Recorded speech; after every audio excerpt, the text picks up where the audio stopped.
Hello guys, તો આજે બનાવી રહ્યા છીએ પુડિંગ। તો પુડિંગ માટે આ તપેલી લીધી છે, તેમાં 1 કપ પાણી એડ કરશું, કોકોનટ વોટર। હું પછી બધું ગાઈસ, જો આજે આપણે બનાવવા જઈ રહ્યા છીએ કોકોનટ પુડિંગ।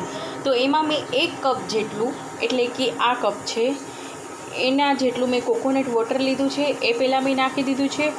અને હવે હું સાદું પાણી એડ કરીશ, કારણ કે અમારે થોડી વધારે માત્રામાં કોકોનટ પુડિંગ બનાવવું છે, એટલા માટે।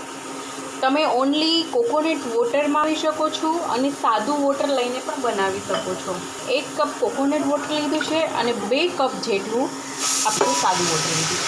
આમ તો આમાં આપણે વધારે પડતું ચાનો ઉપયોગ કરવાનો છે, પરંતુ મારી પાસે ચાઇના ગ્રાસ નહીં હોવાથી મેં મિલ્ક જેલીનો, આપણે સ્પેશિયલી એને જમાવવા માટે જ જેલીની જરૂર પડે છે, બાકી તો જરૂર નથી પડતી। આ તો જોઈએ જ। તો હવે અહીંયા મિલ્ક જેલી છે એ અડધું પેકેટ જેટલું હું યુઝ કરીશ આમાં। તો પહેલાં આપણે એને પાણીમાં મિક્સ કરી દઈશું।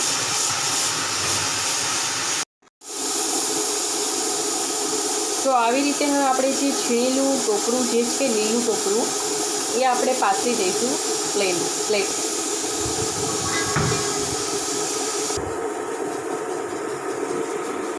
જે પુડિંગનું મિશ્રણ છે એ રેડી થઈ ગયું છે, સિરપ।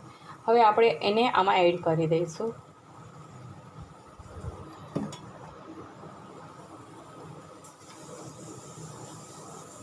નાની પ્લેટનો એટલા માટે ઉપયોગ કર્યો છે કે જેથી કરીને પુડિંગની જે આપણે પીસીસ કરીએ એ થોડા જાડા રહે, તો થોડી ખાવાની મજા આવે, એટલે બહુ સરસ લાગશે।